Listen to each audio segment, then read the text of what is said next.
Tangan siapa? Ustaz Khazin terus gimana ya? Silahkan kalau ada yang ditanyakan, mau pulang kampung apa sudah pulang kampung? Maka semoga nggak ada.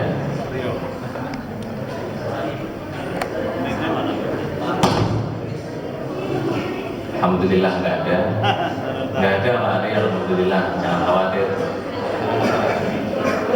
Pak Ari, Alhamdulillah. Pak Ari Purwo nggak ada. terus duluan gitu. Iya Pak Rio, Pak Subandrio nanya silakan. Assalamualaikum warahmatullahi wabarakatuh. Waalaikumsalam.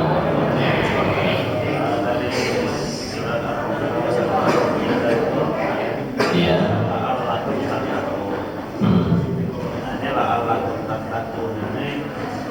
Rasanya seperti apa nih setelah Ramadan ini? Ya kan, yang mendapatkan orang yang menjadi orang yang bertakwa nih, kira-kira Maksudnya batasan apa itu? ya ciri-cirinya lah. Yang tadi yang kan Allah itu menyuruh agar kamu bertakwa. Setelah diwajibkan atas kamu puasa bulan Ramadan, dan sifat kamu agar menjadi orang yang bertakwa. Nah, menjadi yang bertakwa ini tentu kan setelah Ramadan ini ada hasilnya. Nah, ini seperti apa? Terima kasih. Assalamualaikum warahmatullahi wabarakatuh. Sepertinya pertanyaannya ini sudah dijawab oleh Gus Tika tadi gitu loh. Jelas tadi. Jadi agar kita bertakwa ketika berpuasa, la'allakum tattaqun. Dan la'alla dalam Quran kalau Allah Subhanahu wa taala yang menyebutkan, berarti kata mufassirin, selama kita melakukan hal yang diperintahkan tersebut dengan benar, insya Allah kita mendapatkan predikat takwa. Dengan berpuasa tersebut berarti kita termasuk orang-orang yang bertakwa. Nah, sekarang tinggal bagaimana menjaga sifat takwa yang kita jalankan di puasa itu setelah puasa. Nah, itu berarti seperti dijelaskan oleh Pak dosen tadi, bahwa bagaimana amalan-amalan yang kita biasakan terus jangan berkurang, jangan mengendur. Bacaan Quran kita yang kita khatam 9 sekali ya, terus kemudian jangan malas-malas lagi. Sholat jamaah yang rame, terus jangan sepi. Taklim yang pada senang taklim, terus jangan jadi benci. Sedekah-sedekah yang biasanya kita banyak, terus ya jangan banyak-banyak berkurang lah, seperti itu. Jadi amalan-amalan ketakwaan yang ada di bulan Ramadan itu selayaknya kita berprinsip Allah itu Tuhannya Ramadan, ya Tuhan Syawal, ya Tuhan semua bulan gitu. Jangan sampai kita menyembah Allah Subhanahu wa taala di bulan Ramadan dengan Dia, terus kemudian setelah bulan Ramadan berlalu seolah-olah Allah itu bukannya Tuhan bulan Syawal dan Ramadan semuanya nggak boleh gitu. Semuanya kemaksiatan ditutup, lokalisasi ditutup, bir-bir ditutup, warung remang-remang semuanya ditutup, dan kita nggak pengen ke sana. Tapi setelah Syawal itu kan terus dibuka. Setan dari kalangan jin dibuka itunya, borgolnya. Setan dari kalangan manusia bebas lagi, berkeliaran lagi. Ya jangan sampai terus kita mengikuti mereka. Itu mungkin yang diingat seperti itu. Kalau gitu Pak. Menanyakan berkaitan dengan man soma Ramadan imanan wa ihtisaban ya birolahu Nah, saya minta penjabaran mengenai waktu sahabat itu. Ibnu Hajar Al-Asqalani dalam kitab Fathul Bari menyebutkan makna dari iman dan ihtisaban. Imanan beriman dengan kewajiban puasanya, bahwa kita beriman puasa ini wajib, diwajibkan oleh Allah Subhanahu wa taala kepada kita semua.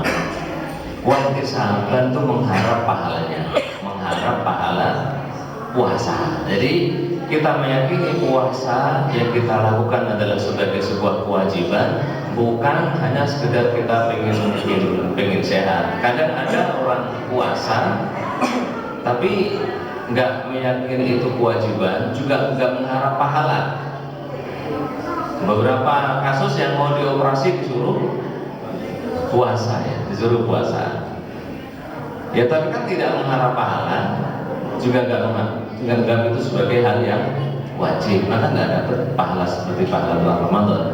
Kalau bulan Ramadan, man shoma Ramadhana imanan, ibadah dalam bahasa Arab posisinya sebagai hal, dengan menganggap bahwa puasa itu adalah kewajiban, dan juga dengan mengharap pahala dari puasa tersebut, maka Allah Subhanahu wa Ta'ala akan mengampuni dosa-dosanya. Jadi mengharap pahala puasa yang dari awal sampai pertengahan kemarin juga sudah kita singgung apa saja pahalanya seperti itu.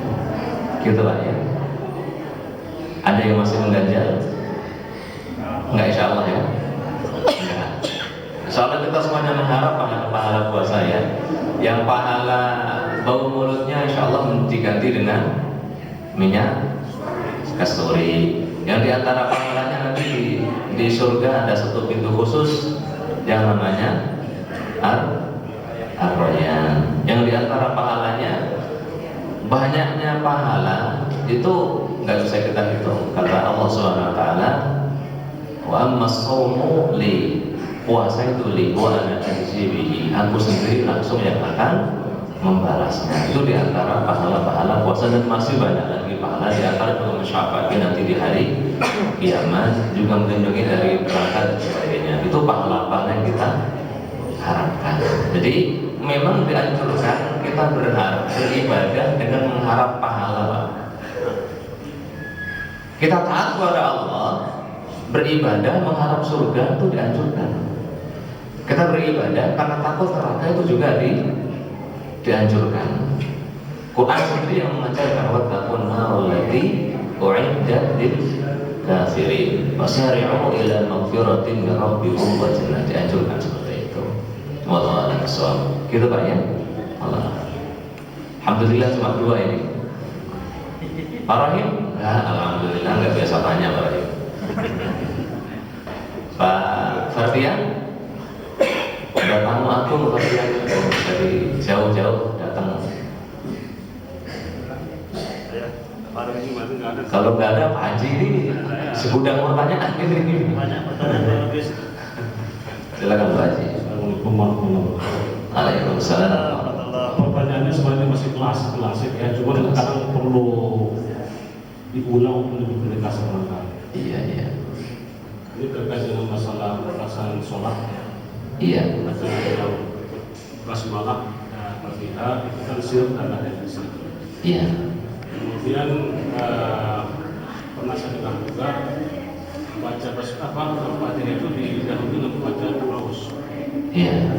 Nah, pertanyaannya adalah berdasarkan hadis yang lebih kuat ya, yang lebih sulit itu sir sebenarnya apa? Iya. Kemudian yang tadi bacaan Raus itu sunnah atau gimana? Iya. Nah kemudian yang kedua pelaksanaan itu waktu kita naik dari ruku, Iya. kemudian mau sujud, tangan kan ada di bawah, tapi ada kadang kembali ke semula. Iya. Nah itu sama, yang lebih kuat sebenarnya kalinya mana? Satu itu. Kemudian yang ketiga terkait masalah zakat. Banyak amat Pak Haji. Borong. Banyak kali lagi yang Iya, sudah. zakat mal ya. Zakat mal ini Iya. lepas dari masalah masalah profesi ya, tapi sebenarnya ada kaitannya ke situ. Seorang karyawan untuk menghitung jangka waktunya apa istilahnya? Haul ya, haulnya itu kan sebulan ada pendapatan. Iya. Nah, selisih kelebihannya itu akan ditabung 100.000 atau 200.000, katakanlah dapat pada akhirnya itu wajib zakat. Tapi sebenarnya kalau kita lihat misalnya dari Januari, haulnya kan berbeda-beda kan. Kalau kita lihat jumlah hari itu sampai, kalau kita katakan misalnya itu 10 juta,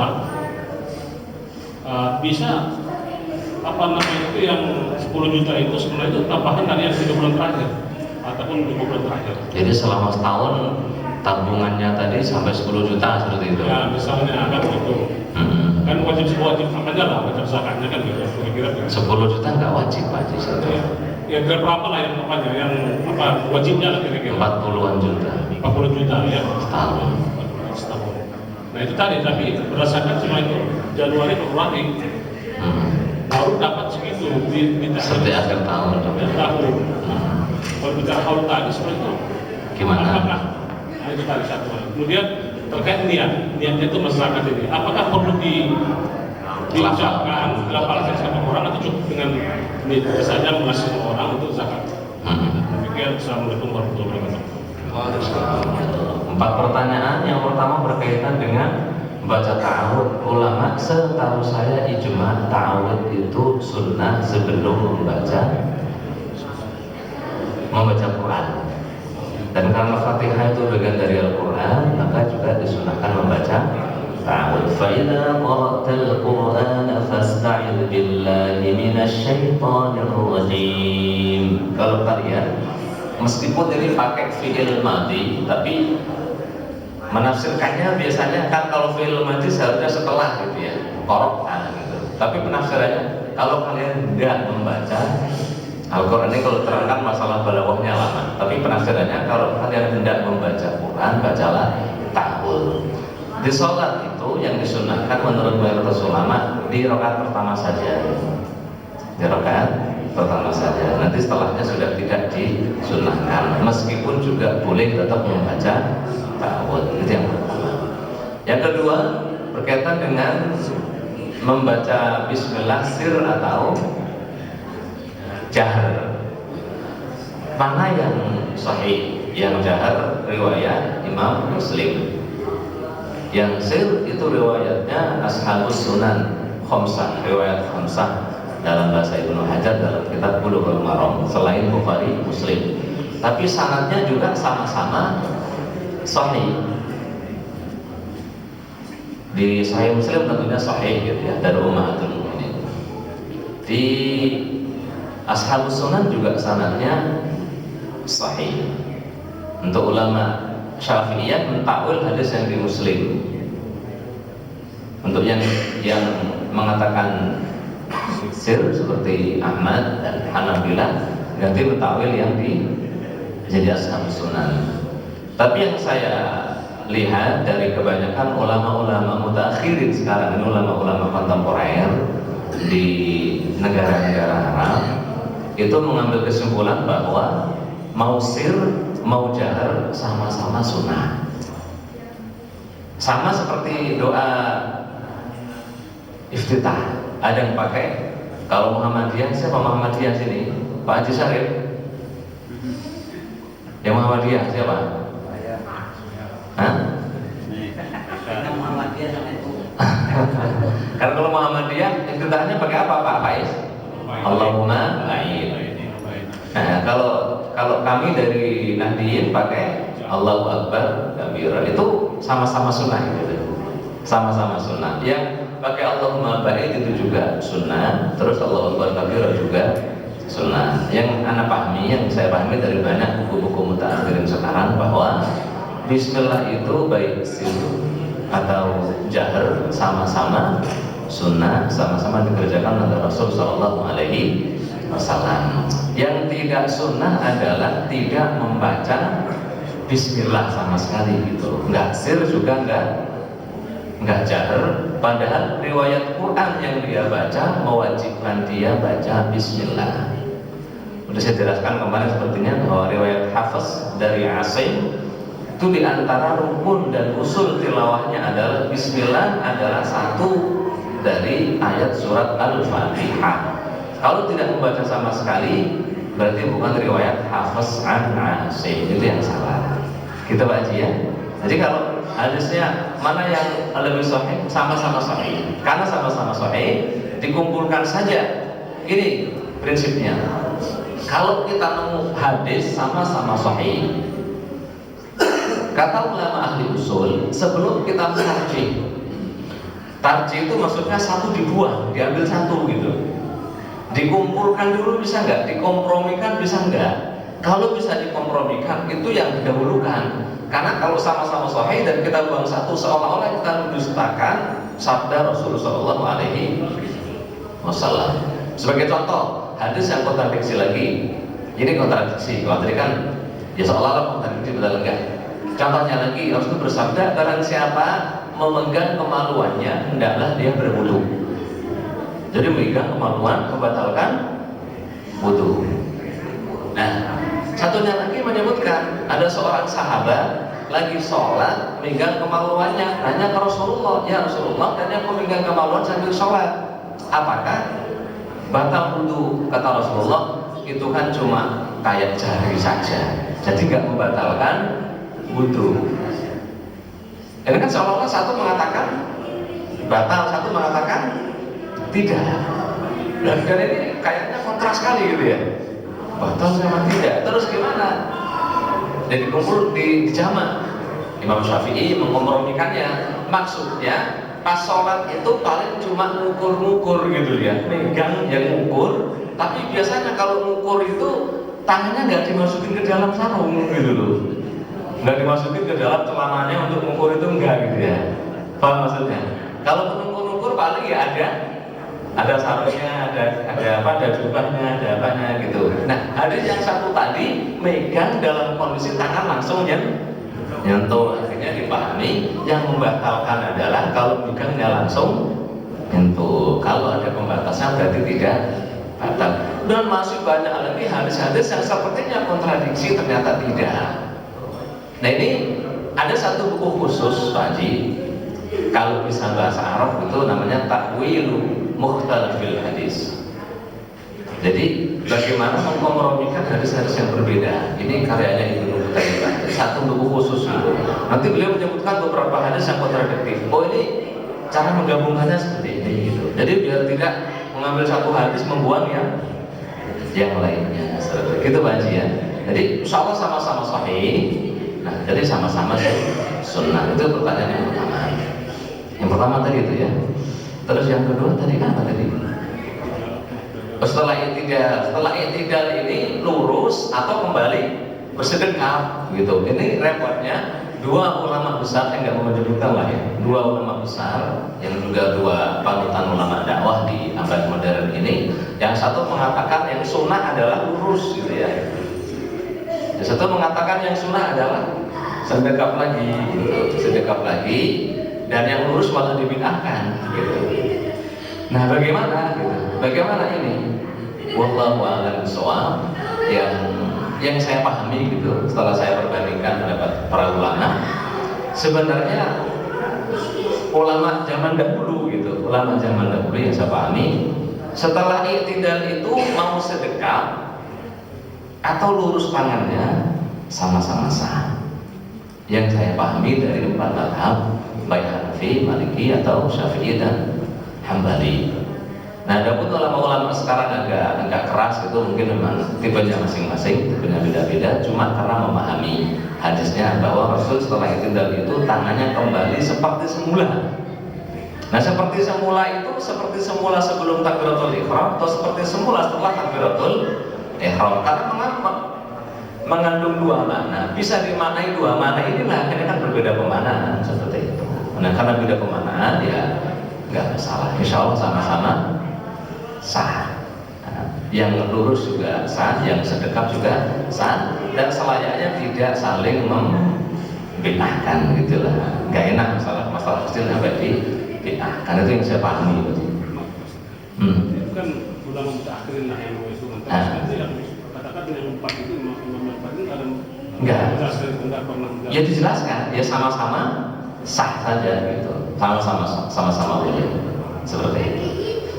Banyak hal yang ulama mutaakhir ini kadang mutasyadid gitu, terlalu kaku, kayak kita duduk kita ketika tahiyat subuh ini, kita duduknya tawarruk atau iftirosh itu yang sekarang ribut gitu, iya kan? Duduknya itu kita pakai tawarruk ya, langsung pantatnya ke tanah, atau iftirosh kita pakai bantalan kaki. Padahal seluruh ulama yang mutaqaddimin itu ijma.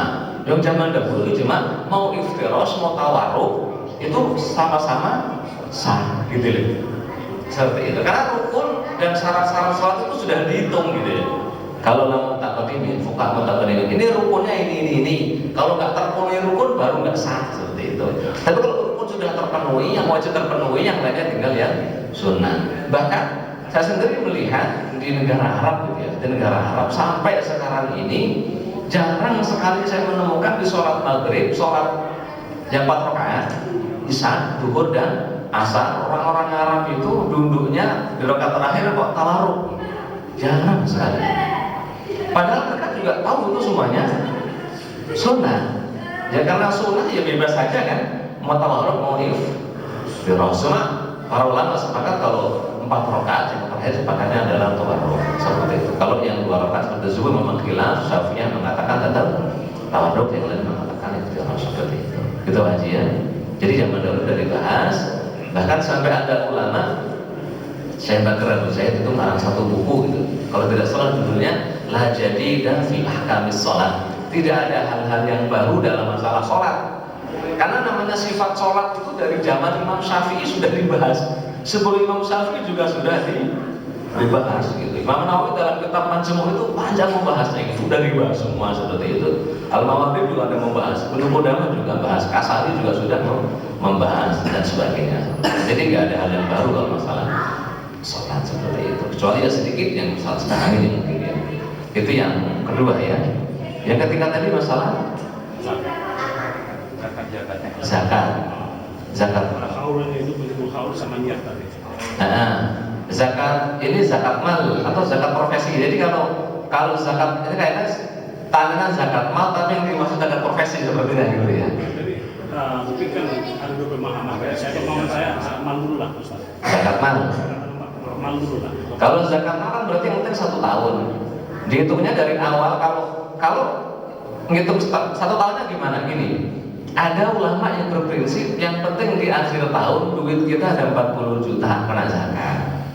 Dihitung dari, anggap sekarang bulan apa ini? Ramadan gitu ya. Nanti Ramadan tahun depan duit kita yang belum kita zakati itu ada sejumlah 40 juta. Berarti wajib kita zakati. Tabungan kita yang belum kita zakati ternyata ada 40 juta. Nanti Ramadan tahun depan berarti wajib dizakati. Yang penting patokannya akhir tahun. Satu pendapat itu. Dan itu yang lebih gampang. Meratakan gitu ya. Tapi ada juga ulama yang berprinsip bahwa di awal tahun di Ramadan ini kita sudah punya 40 juta sudah wajib pajak, wajib zakat pajak, mohon maaf. Nanti di akhir juga ada 40 juta. Terlepas tengah-tengahnya kurang atau enggak. Itu pendapat kedua, wajib zakat. Yang ketiga, di awal harus punya 40 juta. Nah selama setahun ini 40 juta nggak boleh kurang sama sekali.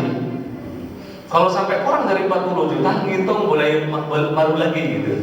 Anggap sekarang udah punya 40 juta.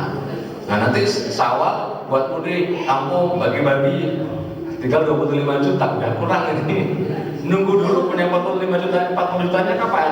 Nanti itu Dzulqa'dah ngitung lagi. Ini berarti Dzulqa'dah ngitungnya tahun depan gitu, nggak Ramadan lagi. Nanti dibelanjakan lagi, mau Ramadan ngasih ini kurang lagi, jadi nggak zakat nanti gitu. Jadi yang paling enak yang pertama tadi gitu. Yang penting selama setahun ada duit kita 40 juta belum dizakati. Itu Pak Haji ya. Nah, kalau untuk profesi, zakat profesi memang ada 2 penghitungan. Terlepas ini kita tidak membicarakan apakah zakat profesi bid'ah atau tidak. Nah, ya, memang ada yang membid'ahkan. Anggap bagi yang mengatakan zakat profesi itu memang ada, zakat penghasilan itu memang ada. Nah, bagi yang mengatakan ada cara penghitungan. Yang pertama dihitung selama 1 tahun penuh. Kalau dihitung 1 tahun penuh ini, nisabnya nisab emas tadi itu, nisab zakat mal 40 juta juga. Jadi kalau setahun gaji 40 juta, siapa kira-kira 40 juta ya? Pak Faiz kali 40 juta ada kayaknya ya setahun. Insya Allah dapat wajib zakat. Atau Pak Haji, alhamdulillah lebih Pak Haji malah dari 40 juta. Atau Pak Faiz ada lebih. Atau penghitungan yang kedua dihitung setiap gajian. Kalau yang mengeluarkan setiap gajian, maka nisabnya disepakati oleh jumhur ulama mu'asirin yang mewajibkan Ini sebenarnya sop beras 600-an 40 kilo 6, sekian kuintal, nggak sampai 76,5 kuintal. Kalikan saja dengan harga beras standar, anggap 10.000, berarti 10.000 ya beras ya, yang standar ya, kurang lebih. Anggaplah 6,5 juta, 7 juta itu udah kena zakat. Tapi yang dikeluarkan tidak zakatnya beras, melainkan zakatnya emas 2,5%. Itu cara penghitungannya bagi yang mau mengatakan zakat profesi itu ada. Dan selayaknya kalau saya boleh sarankan pakai yang ada saja, karena itu yang lebih adil gitu ya. Petani sengsara 3 bulan keluar zakat, masa sampai cuma nongkrong tanda tangan gitu ya. Berarti Pak Fadi sudah punya bukan cuma tanda tangan gerek dapat 10 juta sebulan, masa nggak keluar zakat gitu ya? Ya selayaknya ya kena gitu ya, biar adil. Apalagi itu kesepakatan gitu ya. Ada lagi yang keempat tadi? Udah? Niat. Zakat itu apakah diniatkan? Iya, diniatkan kita keluarkan zakat. Karena kalau tidak diniatkan, nanti malaikatnya bingung ini lalu apa gitu. Nah, perlu dilafalkan niat atau enggak? Ulama itu ijma bahwa niat itu tempatnya di hati. Ulama itu ijma, itu dinukil oleh Imam Nawawi bahwa untuk tempatnya niat adalah di hati. Adapun melafalkan sebagiannya menganjurkan, enggak mensunahkan, menganjurkan saja kalangan Syafi'iyah. Itu pun bagian melafalkan niat, enggak hanya niat zakat, niat puasa. Kadang niat puasa dilafalkan nawaitu sauma ghadin, salat juga usolli salat zuhur, usolli fardhu zuhri, salat istikharah, usolli sunnatul istikharah, Idul Fitri, usolli sunnatul Idul Fitri. Nah itu pelafalannya kata ulama Syafi'iyah. Kalau sampai melafalkan di bibir tapi hatinya enggak niat, sholatnya enggak sah. Jadi niatnya melafalkan niat untuk menghadirkan niat di hati. Kalau sampai melafalkan terus malah kagak niat di hati, itu bahaya gitu loh, kagak sah. Mending enggak usah melafalkan tapi niat di hati. Karena tujuan melafalkan itu tuh untuk membantu menghadirkan niat itu. Ya, niat zakat, niat apapun letaknya di hati. Nah, ketika menyerahkan zakat ke sini, bilang ini zakat. Karena panitia kalau serahkan ke panitia itu juga akan mengalokasikan sendiri-sendiri. Fidyah itu alokasinya untuk orang miskin saja kan. Fidyatun ta'amu miskin kan gitu, untuk orang miskin. Kalau zakat, innamas shadaqatu lil fuqara'i wal masakin wal 'amilina 'alaiha, dibagi misalnya 4. Ada bagi 8 kan gitu, kalau ada 4, 5 fakir, miskin, amil dan sabilillah. Kalau fidyah hanya untuk orang miskin. Nanti kalau kita ini zakat, ini fidyah, ini sedekah. Kalau sedekah kan berarti kan bebas. Nah, seperti itu. Jadi dibilang ke yang kita berikan, atau kita nggak ke panitia, ke orang langsung juga bilang kalau diterima. Nanti kita tanya apa ini, kita bilang zakat ya sudah, terima kasih, sungguh harganya diberikan suci kan seperti itu. Nah nanti kalau yang terima itu keturunan Rasul, berarti kan tidak boleh menerima dan tidak boleh memakan harta zakat sedekah. Nanti ya diterima sama beliau, nanti bakal dikasih ke yang lain kalau keturunan Rasul. Kalau kita kan enggak sama gitu ya. Nah jadi niatnya ya wajib niat, memang namanya ibadah. Kalau ibadah itu memang yang membedakan ibadah dengan yang tidak ibadah apanya Pak? Niat. Kita mandi besar, basah kepala, ujung semuanya, sama orang mandi biasa tapi basah kepala. Yang satu mandi besar, yang satu tidak mandi besar. Yang membedakan apanya cuma niatnya seperti itu. Jadi ya tetap pakai niat dan tidak wajib dilafalkan dengan kesepakatan ulama. Gitu Pak Haji ya. Ambil zakat tadi, yang ambil zakat tadi ada keluarga kita yang termasuk apalah yang miskin, boleh enggak? Nah, saudara. Boleh enggak? Maksudnya gini, boleh enggak membayar zakat ke saudara gitu ya? Yang saya pahami dari perkataan ulama, selama saudara tersebut bukan tanggungan kita. Selama keluarga tersebut bukan tanggungan kita. Kalau tanggungan kita nggak boleh. Contohnya, Pak Haji, Luis punya ibu kandung, bapak kandung, atau bapak mertua, atau ibu mertua yang miskin. Itu haram dikasih zakat. Karena mengapa? Mereka ini kewajiban kita. Gitu. Nah, keluarga kita, anak kita sendiri gitu, dikasih duit zakat. Ya nggak boleh karena mereka ini adalah tanggungan kita. Tapi kalau adik kita nih, adik kita sudah menikah, namanya rezeki dibagi-bagi sama Allah. Adik ada yang kaya, ada yang pas-pasan, ada yang miskin gitu. Itu bukan tanggungan kita. Dia cari nafkah sendiri, bukan tanggungan kita. Ya sudah, kita kasih zakat, itu diperbolehkan. Bibi kita, paman kita, seperti itu. Kalau adik belum menikah masih jadi tanggungan kita, nggak boleh. Adik perempuan kita belum menikah, miskin, kan memang tanggungan kita. Itu tidak bisa dikasih duit zakat, seperti itu. Gitu Pak Haji ya. Jadi kaidahnya, saudara yang menjadi kewajiban tanggungan kita untuk dinafkahi tidak boleh diberi zakat. Yang bukan kewajiban kita boleh, seperti itu. Allah, ada lagi ya.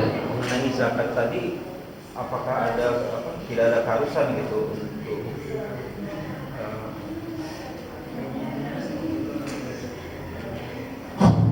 mengenai zakat? Jadi kan ada pendapat yang kalau zakat itu harus diserahkan ke amilnya langsung gitu, kemudian ada akadnya, ada akad penyerahan zakat gitu. Sementara kalau sekarang malah bahkan kecenderungannya orang merasa lebih lebih senang langsung ke mustahik gitu ya. Bukan, maksudnya kalau yang bahkan lewat transfer gitu, seperti Al-Ghani kan menyalurkan zakat, sodako, infak, nomor rekening atas nama Al-Ghani, Pak Yongki. Bahkan Pak Yongki sendiri nggak tahu gitu, ini uang apa, pokoknya orang udah transfer aja. Iya. Bagaimana itu? Yes. Apakah mengeluarkan zakat itu harus ke panitia? Enggak harus. Boleh nggak kita menyalurkan langsung? Boleh.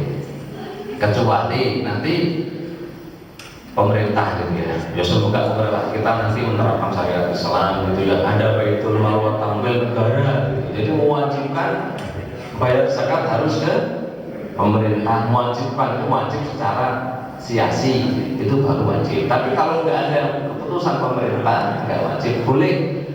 Boleh disalurkan melalui amil, boleh langsung kepada mustahik yang kita tahu itu berhak langsung kita serahkan, boleh. Nah, apakah harus ada ijab qabul? Iya, harus ada ijab qabul.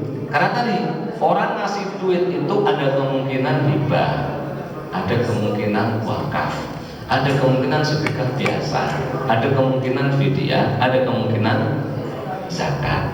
Ini alokasinya juga berbeda-beda seperti itu. Jadi kita jelaskan ini untuk zakat, oh ini untuk zakat. Cuma namanya akad itu nggak harus saklek gitu loh Pak. Jual beli itu seluruh ulama sepakat harus ada akadnya. Tapi yang namanya akad itu menurut jumhur ulama nggak harus. Ini saya beli handuk, iya ini saya jual. Kalau saya jual handuk harga sekian, iya saya beli sekian gitu. Itu kalau ulama Syafi'iyah yang mutawakkil zaman dulu terlalu saklek. Tapi setelah zaman Imam Nawawi ke sini, udah namanya akad jual beli itu gimana menurut masyarakat saja. Kalau masyarakat ditulis kan kayak di mall sekarang ditulis piring harga 10.000, gelas 13.000 atau apa, nggak pakai tawar-tawaran. Kalau ngambil berarti beli, setuju. Udah, itu udah dianggap sebagai akad. Yang penting kita udah ngambil, bayar di kasir, itu udah dianggap akad. Nah, sama sekarang sudah ada jual beli. Dari zaman dulu sudah ada pakai tulisan. Pakai tulisan tulis, aku beli ini, oh iya langsung dikirim. Nah, itu juga dianggap sebagai akad. Nah, zaman dulu belum ketemu internet, belum ketemu HP. Nah, sekarang sudah ketemu HP, sudah ketemu internet. Kadang kita jual beli di online gitu ya. Jadi dengan kita menekan add to keranjang itu namanya. Jadi dimasukkan ke keranjang gitu. Berarti kita sudah berniat, udah dipesan. Nah, kalau sudah kita transfer, menunjukkan bukti transfer berarti sudah akad. Sama, zakat juga boleh seperti itu, boleh. Jadi langsung nomor rekening siapa pas ini, Pak siapa? Pak Yongki. Jadi ya cuma dia harus konfirmasi bahwa saya sudah mengirim untuk zakat. Karena nanti Pak Yongki ini duit apa harus jelas gitu. Kecuali Pak Yongki ya hanya menyediakan satu rekening ini untuk zakat saja. Ini untuk zakat. Ini berarti kalau masuk ke sini berarti hanya zakat, itu sudah sah seperti itu. Gitu lah ya. Jadi akad itu tetap wajib. Cuma untuk yang muamalah itu ya muamalah maliyah. Kalau nikah sih beda lagi gitu. Nikah nggak boleh sembrono gitu ya. Kalau nikah nggak boleh sembrono gitu. Pakai internet langsung. Nikah online. Jangan sembrono kalau nikah. Tapi kalau ya selainnya, karena hanya nikah itu kan bisa kuan wali, perjanjian yang benar-benar agung seperti itu. Kalau cuma jual beli, apalagi yang masalah dengan ringan itu nggak masalah, insya Allah soal itu. Gitu Pak ya. Insya Allah zakat juga nggak masalah seperti itu. Alhamdulillah. Pak Haji ya silakan.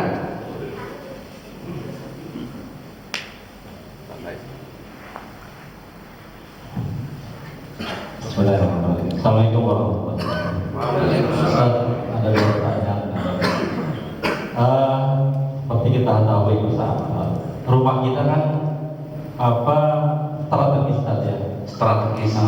Jadi maksudnya kamar mandi cuma satu gitu, nggak ada tempat itu. Yang perlu saya tanyakan, pertama kita kan insya Allah kalau itu kan lebih niat Bismillah ya saya. Biar rumputnya gitu. Nah kemudian kita mau wudhu di kamar mandi. Di kamar mandi itu kan ada toilet, ada tempat nongkrong, nah kita tidak boleh menyebut Allah atau yang lainnya. Nah itu bagaimana? Pertama. Kemudian yang kedua, kalau biasanya kan kita kalau mandi besar, mandi besar, mandi bersih lah gitu, mandi bersih. Sekalian kita wudhu nih. Nah wudhunya kan kadang-kadang kita ada pakai aduk atau ada yang nggak pakai aduk. Nah itu bagaimana? Atau masih biasa polos gitu lah.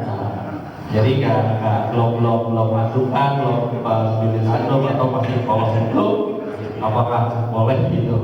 Iya. Assalamualaikum. Untuk yang kedua, wudhu tidak pakai anduk gitu. Benar-benar apa? Polos. Boleh atau tidak?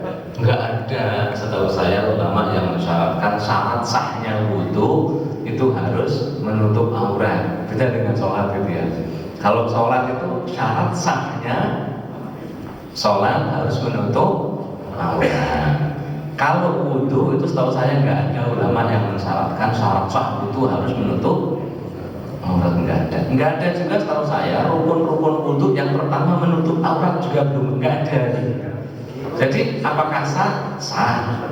Kalaupun ada bahasan ketika wudhu dianjurkan menutup aurat biar tidak melihat aurat sendiri, biar tidak dipermainkan setan, biar tidak terkena was-was, apalagi wudhu bareng istrinya gitu ya.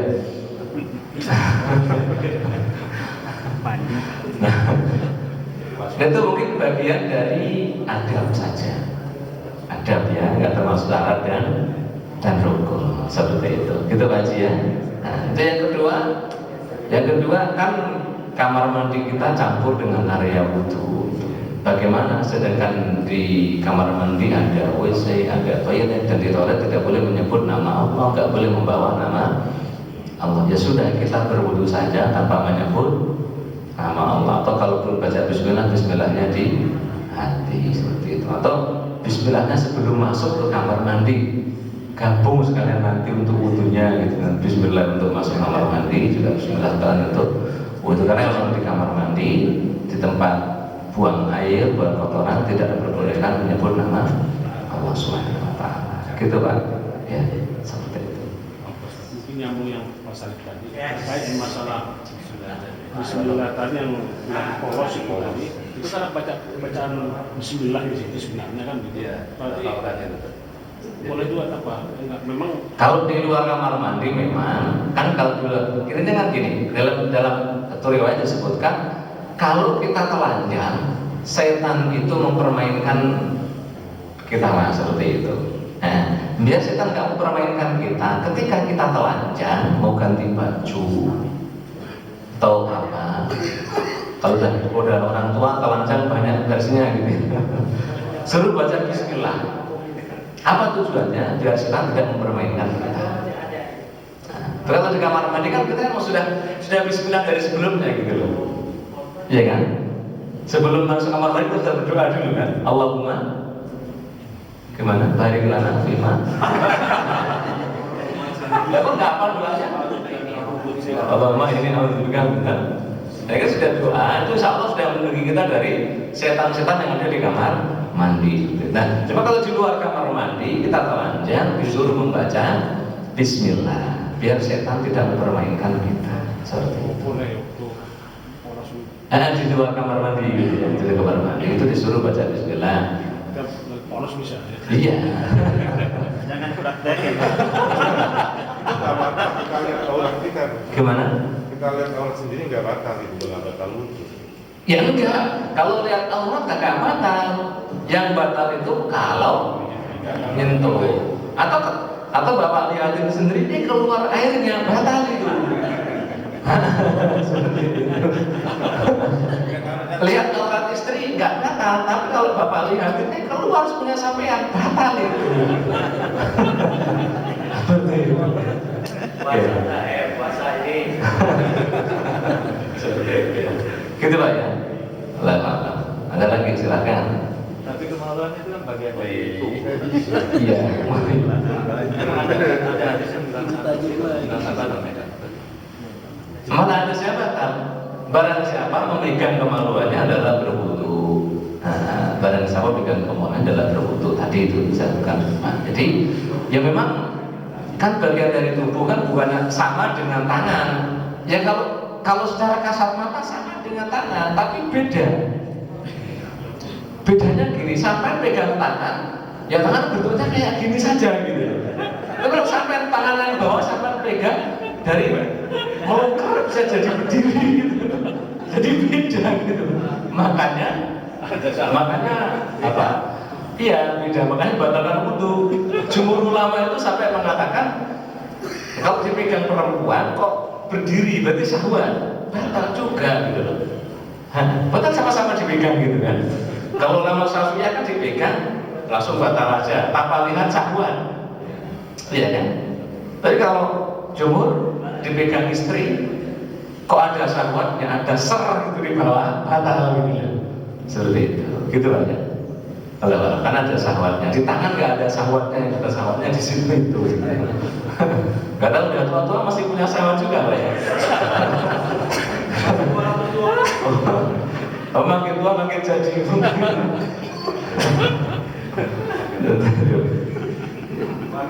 Ada lagi silakan. Iya, silakan Pak. Tak ada Pak Ari. Gak pakai mic, gak apa-apa silakan. Gak apa-apa. Waalaikumsalam warahmatullahi wabarakatuh. Ini berbicara tentang najis. Najis. Kadang orang Nasrani itu melihara babi, kadang-kadang kan dilepas. Iya. Kadang-kadang dilepas. Kita kan secara nggak sadar kadang musim hujan itu kan kadang babi itu kan lihat kena air terus kita nginjak airnya, hukumnya bagaimana? Gini. Assalamualaikum warahmatullahi wabarakatuh. Waalaikumsalam.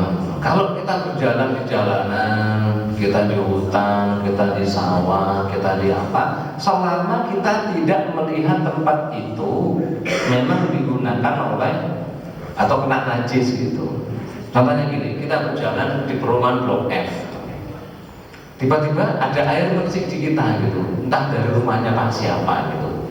Selama memang bukan bau kencing, ya air bau-bau biasa, kita nggak usah cari-cari ini air najis apa enggak gitu, nggak usah cari-cari. Maka ketika kita berjalan gitu, kita berjalan, mungkin pas berjalan telanjang kaki, nggak pakai sendal gitu ya. Kita jalan di lingkungan Blok F gitu. Di kan banyak style apa semen ya, semen atau aspalnya gitu. Kita nggak usah cari-cari aspal ini kan bekas dilewati oleh anjing gitu ya. Kadang dipipisi bocah juga, kadang kita nggak usah cari-cari. Selama kita tidak tahu ada bocah habis pipis di situ gitu. Kalau kita tahu ada bocah habis pipis di situ, jangan kita injek pipis jangan gitu. Kita tahu ada, mohon maaf, ada kucing pipis di mana di situ ya, jangan kita injek pipis kucing tadi, itu baru najis. Tapi kalau kita tidak tahu, kata Imam Syafi'i di dalam kitab Al-Um, ya aku menghukumi kepada manusia itu asalnya sesuatu hal itu suci gitu. Selama kita tidak tahu benda itu terkena najis. Karena mungkin punya tetangga memelihara anjing gitu ya, memelihara anjing atau memelihara babi yang berjumur juga dikiaskan dengan anjing sama-sama najis.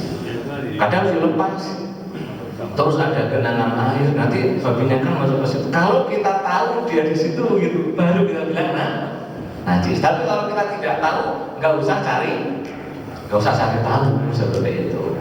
Gitu Pak ya, itu solusinya. Wallahu a'lam. Gitu apa ya? Ya silakan. Pari silakan. Assalamualaikum warahmatullahi wabarakatuh. Waalaikumsalam. Saya ingin menanyakan seputar riya. Apa? Riya. Ria. Jadi yang pertama beginilah. Sebagai contoh, ketika kita berangkat ke masjid untuk sholat jamaah, itu di situ ada potensi kita melakukan riya. Jadi kita ingin dilihat orang atau ingin dianggap soleh dan sebagainya, itu adalah bagian dari riya. Kemudian, tetapi yang sebaliknya, ketika kita tidak berangkat ke masjid karena kita takut riya, itu juga saya pernah mendapatkan penjelasan itu juga termasuk riya juga. Itu yang pertama. Sehingga sebetulnya kategori atau definisi riya itu seperti apa? Kemudian yang kedua, ketika kita melakukan atau memberikan infak atau sedekah, itu ada yang kita berikan secara diam-diam, ada yang secara terang-terangan. Untuk yang terang-terangan ini tujuan kita adalah untuk syiar. Nah ini bagaimana membedakan antara kita Syiar sama riya. Kemudian yang ketiga, bagaimana kita mensiasati agar terhindar dari riya. Terima kasih. Assalamualaikum warahmatullahi wabarakatuh. Waalaikumsalam. Untuk yang pertama, ini kalau dalam kitab Bustanul Arifin karya Imam An-Nawawi, dia juga nukil dari kitab Ihya Ulumuddin karya Hujjatul Islam Imam Al-Ghazali, riwayat dari Fudail bin Iyad. Sebenarnya saya ingat saja dari Fudail bin Iyad mengatakan, barang siapa beramal karena ingin dilihat manusia, maka itu syirik, nggak riya. Nah, jadi seolah-olah dia beramal tuh menyembah manusia gitu. Jadi Pak Ari berangkat ke masjid biar dilihat oleh Pak Haji Lubis lah, kan Pak Haji Lubis punya anak perempuan, nanti bisa jadi poligami kan. Jadi kan kelihatan soleh. Nah, itu namanya syirik. Nggak riya lagi, karena memang niatnya memang kita sudah kayak menyembah manusia gitu. Nah, barang siapa yang meninggalkan perbuatan kebaikan, meninggalkan amal soleh karena takut dilihat manusia, itulah riya gitu. Jadi meninggalkan amal soleh karena takut dilihat oleh manusia. Kalau secara dasar pengertian bahasa, riya itu beramal dari ro'a yaro, melihat, ro'a yuroi, ingin dilihat, memperlihatkan amalan ke manusia. Jadi secara bahasa riya itu artinya ya beramal ingin dilihat oleh manusia.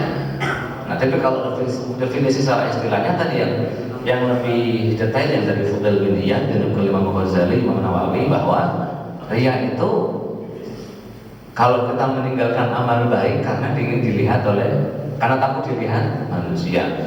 Kita nggak mau ngasih ke kotak amal karena takut dilihat manusia. Kita nggak mau ngasih wakaf karena takut kedengeran orang. Nah, itu udah terbiasa. Tapi kalau kita wakaf, kita ngasih ke kotak infak, kita sholat karena pengen dilihat manusia, itu syirik. Dan riak sama syirik, riak itu kan juga syirik asghar, syirik kecil. Kalau syirik lebih kecil lagi, itu yang pertama. Terus yang kedua, apa tadi yang kedua? Syiar, ya. Ada yang infak, syiar, ada yang sifat, ada yang infak dengan sembunyi-sembunyi seperti itu. Nah, ya sama-sama boleh aja. Meskipun kadang di Al-Quran ini juga unik ya. Ada disiarkan infak dari hamba Allah di blok F sekian nomor sekian, itu orang juga tahu gitu ya.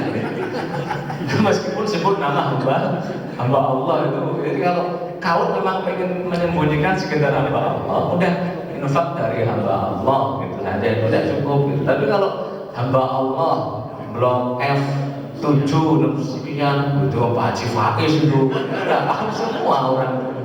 Ujung-ujungnya Pak Haji Faiz, blok F 9 nomor sekian itu Pak Haji Lubis, ini udah tahu. Jadi kalau memang niatnya syiar, kita ingin syiar, memberi suri tauladan, ngajak gitu ya, ngajak untuk berinfak, maka nggak apa-apa, nggak usah takut riya, nggak usah takut. Ini niatnya ngajak orang untuk infak, nggak masalah. Kita nggak pengen dilihat orang, nggak masalah. Tapi kembali ke diri sendiri gitu loh. Kadang kita merasa kalau infak kok diumumkan, kita lebih semangat. Dan kita nyoba infak yang nggak diumumkan, kok lebih tidak semangat. Nah, berarti infak kita yang diumumkan itu ada unsur riyanya. Gitu. Jadi seandainya infak yang tidak diumumkan sama yang diumumkan di hati kita sama, diumumkan dengan nama Pak Haji Lubis, Pak dosen IK, Pak Ari, diumumkan dan tidak diumumkan itu sama, insya Allah itu nggak ada riya. Sama kayak taklim seperti ini, kok ustadznya ngisi jumlahnya 1000 dengan jumlahnya 10, kok hatinya senang yang 1000 tadi gitu, lebih bangga lebih yang banyak itu dan gak ikhlas, sampai seperti itu gitu. Nah, jadi ngisi 1 orang 2 orang harus sama perasaannya dengan ngisi 1000 orang, harus sama seperti itu. Infak tadi itu sama, diiklankan, diumumkan sama tidak diumumkan. Kalau sudah bisa merasakan sama, itu insya Allah kita karya. Kembali ke masing-masing saja. Kalau menurut kita masih sulit untuk merasa beda, lebih baik disembunyikan. Datang langsung ke ketua panitia, bilang aja hamba Allah, nggak usah disebut F sekian nomor sekian seperti itu.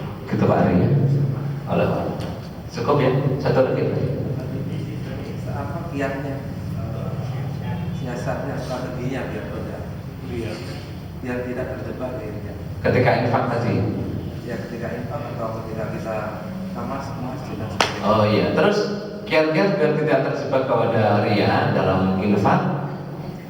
Walau alam suap ya, walau alam. Sebagai yang anda pahami, kalau mau infak ya infak saja gitu. Tanpa peduli dilihat orang atau apa, yang penting kita infak ya infak saja. Nggak usah takut dilihat orang, juga jangan sampai pengen dilihat orang. Infak ya infak saja, bismillah seperti itu.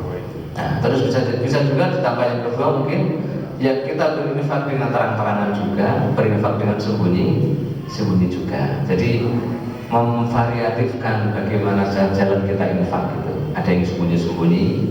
Ada kan ada jamaah sini ini yang saya lihat infaknya tuh pas salat subuh dimasukin ke kotak sono gitu, ke kotak yang di depan situ ada.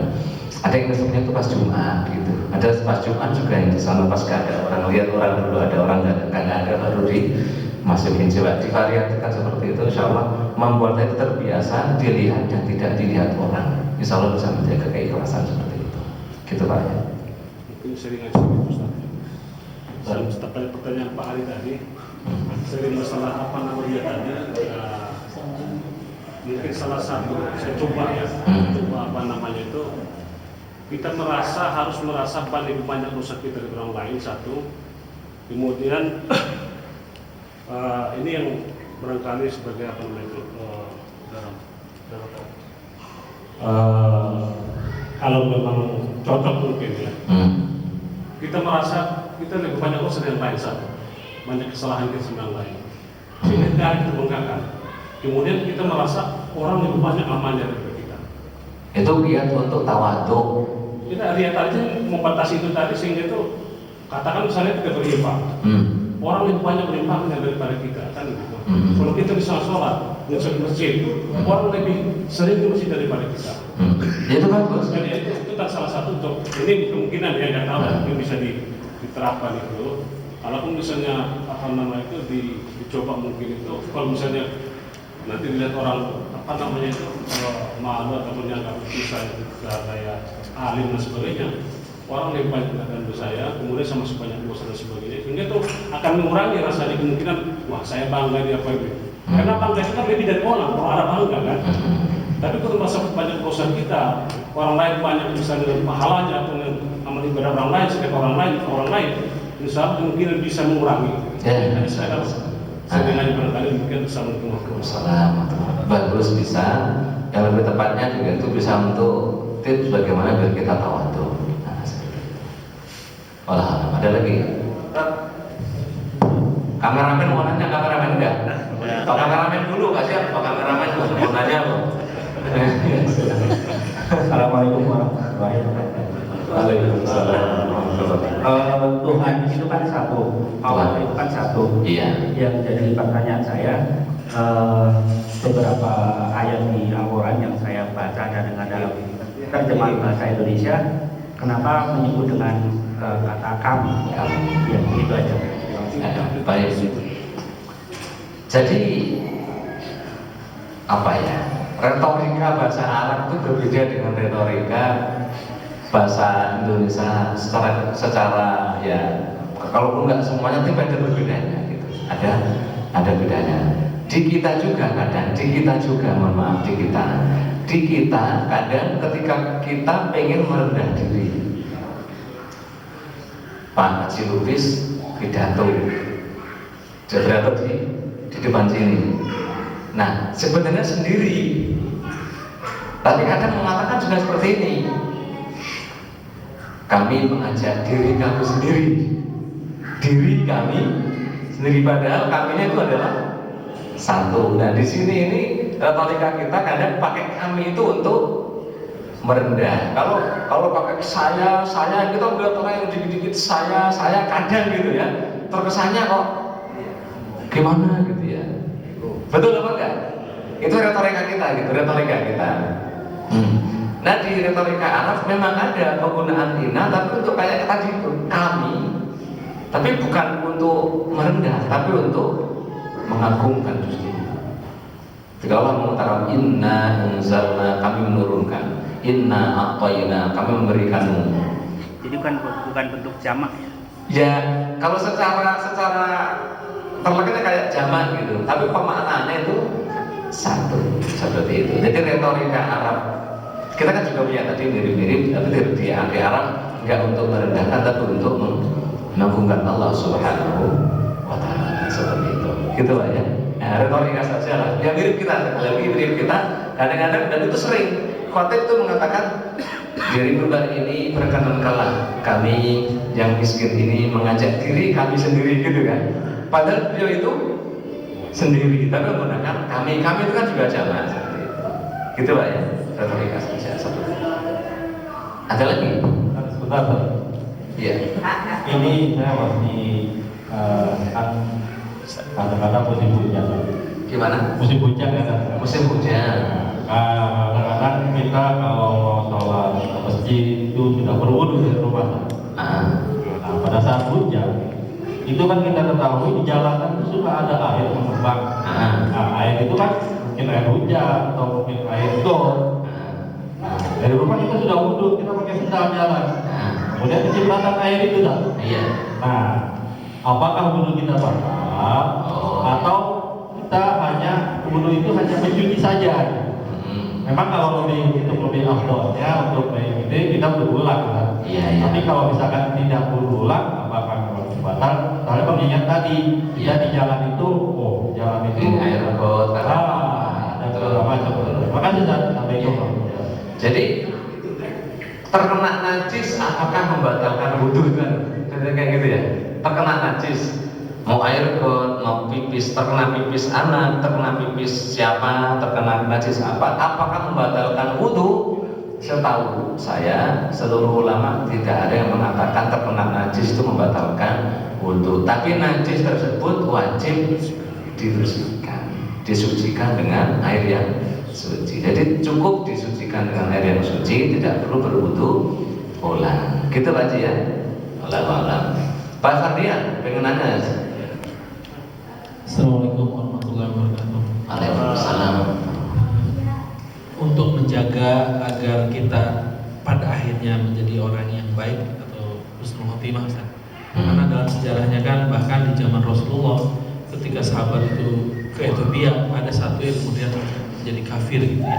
Padahal beliau itu belajar dan berjuang di zaman Rasul. Misalnya gurunya itu Rasulullah. Nah, apa yang harus kita lakukan agar kebaikan-kebaikan yang kita lakukan itu pada akhirnya berujung pada kebaikan dalam hidup kita?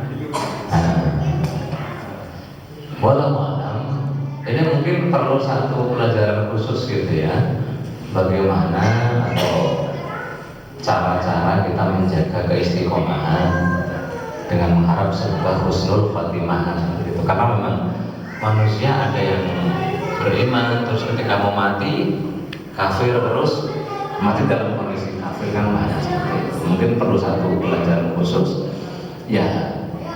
Banyak ya, cara-caranya banyak sekali, tapi yang paling mungkin urgent itu diantaranya kita selalu istiqomah. Kalau kita orang baik ya berusaha dengan baik membiasakan kebaikan seperti itu. Karena kata para ulama termasuk Ibnu Katsir menyebutkan seorang manusia itu akan ditutup ajalnya dengan kebiasaannya. Itu kata Ibnu Katsir dalam tafsir Ibnu Katsirnya. Kalau kebiasaannya mabuk, itu kemungkinan nanti mati mabuk. Nah, kebiasaannya anak muda suka ngebut-ngebutan gitu, dibilang jangan ngebut-ngebutan, sulit, bisa jadi mati dalam kondisi ngebut-ngebutan tadi itu. Gitu. Kebiasaannya zina, alhamdulillah, mati dalam kondisi zina. Kebiasaannya mencuri, bisa jadi pas mencuri perlu dipukuli orang, ditembak polisi juga. Bisanya merampok, jadi mati dalam kondisi, bisa jadi, dan itu kebanyakan. Nah, kebiasaannya sholat, banyak orang yang meninggal dalam kondisi sholat. Kebiasaannya puasa, banyak yang meninggal dalam kondisi berpuasa. Biasanya umroh, ya banyak yang mati dalam kondisi umroh. Jadi bagaimana kita membiasakan beramal baik dalam lingkungan yang baik, itu insya Allah akan mengantarkan kita kepada husnul khatimah. Tapi kalau kebiasaan kita buruk, na'udzubillah, itu repot. Takutnya nanti ditutup dengan kebiasaan tersebut. Gitu Pak ya. Ada mungkin satu pelajaran tersendiri untuk mengantarkan kepada istiqomah, itu mungkin. Iya, silakan. Siapa namanya? Rais, silakan.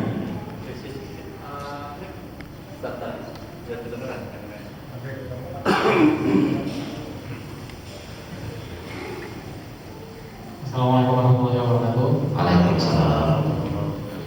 Ini terkait mazhab. Mazhab? Iya. Waktu di pesantren itu saya dapat pemahaman kalau kita itu harus memiliki mazhab gitu. Kita harus memiliki satu pegangan mazhab. Tetapi kemarin saya baca buku Islam Tidak Bermazhab. Nah di situ karya siapa? Karya siapa itu? Wah, kalau baca buku karyanya Setiano gitu jadi. Dokter siapa gitu? Iya. Iya, di situ dibilang kita itu dilarang mazhab untuk bermazhab karena katanya ditakutkan fanatisme mazhab gitu. Jadi malah memecah belah, memecah belah Islam gitu. Iya. Jadi sebenarnya hukum mazhab itu bagaimana tuh? Iya. Baik, ini memang tadi yang dipesankan Pak siapa tadi ini bahasan mahasiswa apa bahasan orang awam ini ya? Takutnya bahasan mahasiswa karena yang tanya mahasiswa. Maka saya jelaskan dengan bahasan semoga mudah. Gini, jadi apakah kita wajib bermadhab?